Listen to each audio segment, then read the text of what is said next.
We're going to talk about if I had to start a photography business. I got 12 points to make. I hope you're ready. I hope you have a pen.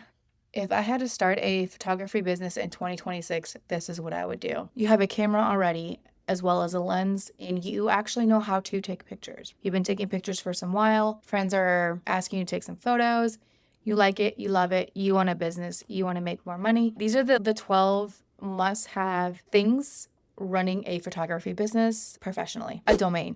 We need a domain. Your domain needs to be hollysmithphotography.com. Photo.com. I don't care. You need a domain. We do not need a hollysmith.squarespace or hollysmithpixieset.com. You get what I'm saying? These domains, depending the popularity of your name, $20 to $40, maybe 70 tops for the year. This is crucial. You could buy your domain squarespace.com or Google. This is great because having a domain is going to build authority in the web world, in the internet history. So the longer you have this domain, the longer that the internet, Google, whoever sees your website, sees that you're active doing blogs. We'll talk about that later. Your SEO, search engine optimization. The longer your website's there, has more content, it's trusting you, it's going to push out your information to people that are searching your keywords. Like I said, that's a different day, a different topic. But get a domain, okay?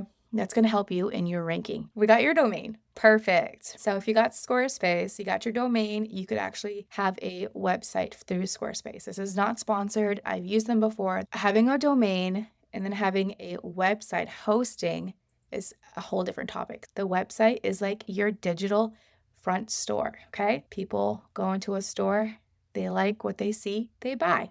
Same thing. They like what they see, they inquire.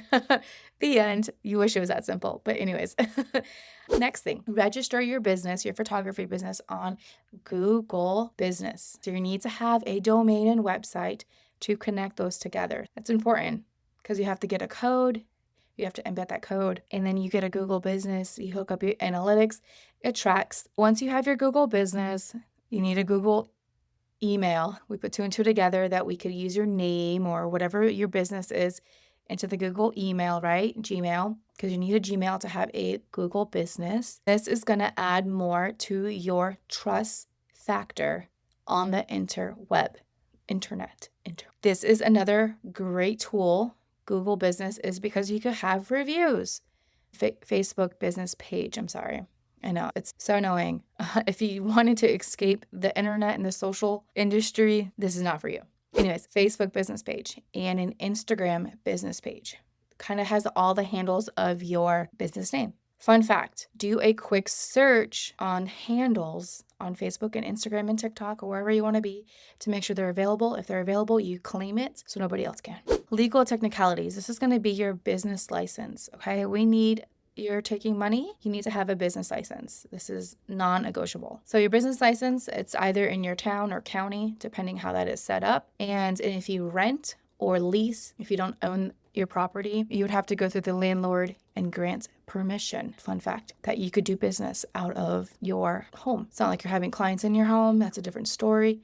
But technically, if you are working, so like answering emails, calls, editing, that's considered work, you still need permission by the government to say that it's okay, and by the landlord because they want to know. Get your business license, and then from your business license, depending on if you file as a sole proprietor or an LLC, do an LLC, you'll thank me later, then you'll get the IRS EIN number, employee identification number. That's important because with that number, you're going to open a business bank account. You just need a checking account. You don't need to have a savings yet, but having that EIN number, that is going to save you a world of trouble mixing your funds, personal and business insurance. Get that. It's a hot topic. A lot of people don't slide under the radar not getting a business insurance policy. Professional Photographers Association, PP, they offer that. It's like $30 a month in addition to your equipment insurance too, or vice versa. We need a liability insurance. People think,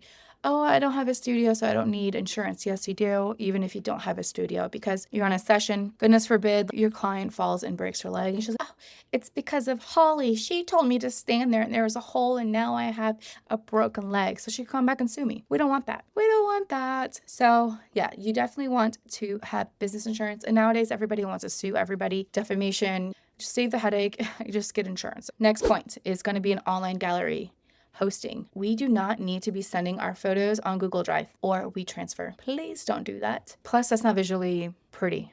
Here's the Google Drive, and it's just a collage of random photos, not random photos, but your photos of the session. I don't hire second photographers when they have that, and I hope a client doesn't hire you because of that either too. I don't agree with it. Okay, my opinion, you could get mad at me, whatever. So gallery online hosting, Pixieset is great. Like I said, PicTime is what I use currently.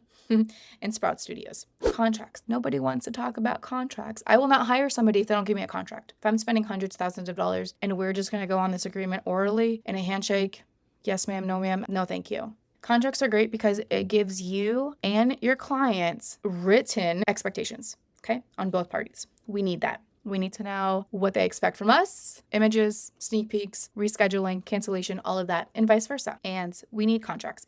Legal Pages is one that I'm very familiar with, and I'll have to link you another one. But these are attorneys that have built contracts for photographers. Once you buy a template like that, if that's the route you go, you need to have the knowledge of what your state allows in regards of refunds. Every state is different with their laws, so you need to know that if you get one of those templates. I would highly recommend seeking a local attorney to draft your own contracts because they are practicing in your state. Another point is community outreach. I would heavily focus on community outreach in person. 2020 isolated everybody, and yeah, that was weird. So now people are weird and we're all introverts and we need to get over it. So I think community outreach is very important. Your church, your kids' daycare, school, any hobbies that you have, gym, local farmers market, your favorite restaurants, breweries, vineyards, I don't know. If you frequent there more than once, you probably build a rapport with those employees or owners. So let's continue that relationship. So now that we have a Facebook,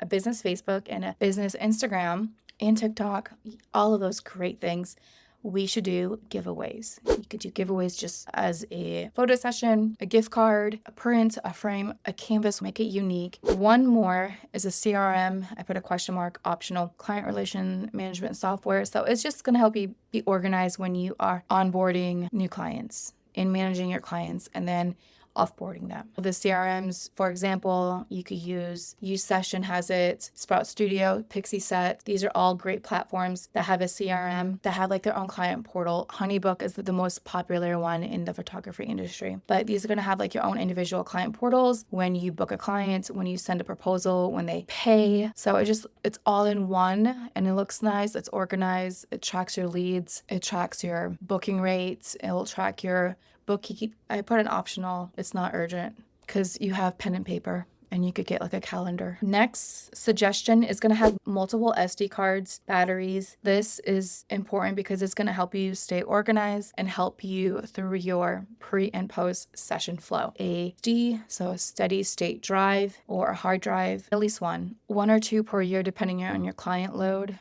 This is going to host your RAWs as well as your final galleries, anything like that is associated with the scope of the work. Consider a web hosting cloud storage too. Blaze is one. I think at least having 2 to 3 hard drives will help you stay organized in case technology fails you. You have a corrupt SD card. Lastly, it's going to be a professional uniform. 1 or 2 outfits, I think is perfect, but something professional, something comfortable. It doesn't have to be black, but something that you can wear to your sessions. You could wear to marketing, social events that you might have. I've never had uniforms in school, but I had uniforms at work related, and it helps. It's not cute, I get it, but you know what to wear. Steve Jobs, all black, long sleeve turtleneck, timeless. It's redundant, but it's necessary. And we're professionals, so we need to dress the part and look the part. So those are my 12 tips if I was starting a photography business in 2026.